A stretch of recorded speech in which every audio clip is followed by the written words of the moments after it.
Senate Republicans are pushing one last attempt to overhaul Obamacare. Senators Lindsey Graham, Bill Cassidy, Dean Heller, and Ron Johnson have introduced new health care legislation. Can they get to 50 votes before a September 30th deadline?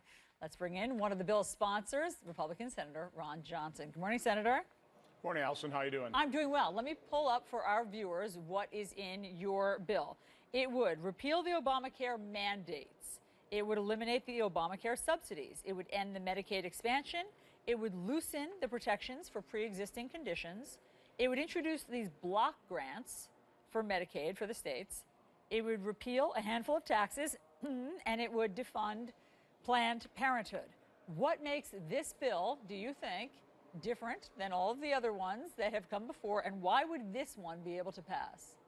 Well, it's primarily taking all the Obamacare funding and turning those into block grants and sending those out to the states in a more equitable fashion. Right now, there are 3 states, California, New York, and Massachusetts. They represent a little bit more than 20% of the population, yet they get about 36% of all Obamacare funding. It's simply unfair. A state like Wisconsin, very innovatively, using its own discretion, concerned about its own citizens, Governor Walker, our state legislator, filled the Obamacare coverage gap. But we got no credit for it. We got no funding for that whatsoever in terms of Medicaid expansion. So this is a far fairer process, and I just have to believe, Allison, I've been highly concerned about the market distortions caused by Obamacare have caused premiums to double nationally, in many cases triple. And here, the one-size-fits-all model out of Washington, D.C., people just aren't concerned about it. Governors, state legislators are going to be far more concerned about those forgotten men and women if they have more control over those dollars rather than Washington, D.C.'s one-size-fits-all model. Well, look, I don't have to tell you, some of your Republican colleagues in the Senate don't like what you've put forth. Here's Senator Rand Paul. He tweeted, Graham Cassidy keeps Obamacare and tells the states to run it. No thanks. No conservative should vote for a rebranded trillion-dollar spending program just because it adds some block grants. Keeping 90% of Obamacare is not okay, and it's not what we ran on. Conservatives should say no. Do you believe that you will have the 50 votes needed for this? We're certainly getting close. And for anybody who makes those exact same points, I would just argue that you're going to be facing a binary choice, leaving 100% of Obamacare in place or taking what we can get and then working with the governors long term. Again, I think this takes the power out of Washington, D.C., starts putting in the states. There are just certain things we cannot do under Senate reconciliation procedures. And so by turning these into block grants, you start putting governors in charge, and the governors in the states start putting pressure on Washington, D.C. to create greater waivers, give them greater flexibility. Things like Maine's invisible high-risk pool.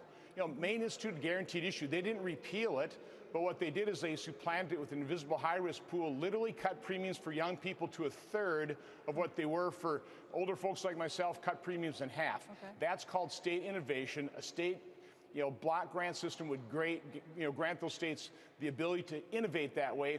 And then we can start looking at best practices. One of the things we're talking about in the bipartisan meetings with Lamar Alexander and Patty Murray is once one state gets a waiver, have a Me Too waiver. Don't make another state go through the months, sometimes years of all the applications, the thousands of pages of applications. If one state already has obtained a waiver, if that's a best practice, if it's working, let another state adopt that immediately. So this would give us this would put us on the path of state control over insurance markets, and states are going to be far more responsive to their citizens than Washington, D.C. will. Well, let me just ask you about a couple of the senators who were holdouts last time and whether or not you think that you've gotten them on board. Lisa Murkowski, your plan defunds Planned Parenthood. Do you think she's going to vote for it?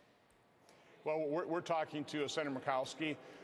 We also make a fair amount of adjustments for Alaska's unique situation with their tribes up there and the fact that it's just such a widely dispersed state with much higher health care costs. So Bill Cassidy and Lindsey Graham have done a great job of responding to individual senators, realizing that every state is different. Again, that's where that one-size-fits-all model doesn't work. So we've tried to be as flexible just in the formulation. But again, it's just going to be a fairer process. How about Senator John McCain? I mean, he famously, I don't have to tell you, he was the person who gave that thumbs down last time around. Is he on board with this? Well, Governor Ducey is now on board. President Trump, Vice President Pence have been doing a real good job selling this to governors like Governor Ducey. He's come out with his support again. HHS is going to be showing some flexibility for Arizona's unique situation, so hopefully Governor Ducey's endorsement of the plan will certainly, I'm hoping, will get John McCain to vote yes as well. And very quickly, why are you going to vote on this before you have a final CBO score? Well, CBO takes so long. You know, this is actually pretty simple. We're taking $1.2 trillion of Obamacare funding, and we're pretty well attaching to the Senate health care bill, which has already been scored. It doesn't take a rocket science to kind of add those two figures up and give us the score we need to actually vote on this. But CBO is CBO, and they're saying they need weeks. I just reject that notion. I think we can pretty well decide based on the information we already have. Okay, Senator Ron Johnson will be watching very closely as that September 30th deadline ticks forward. Thanks so much for being with us. Have a good day.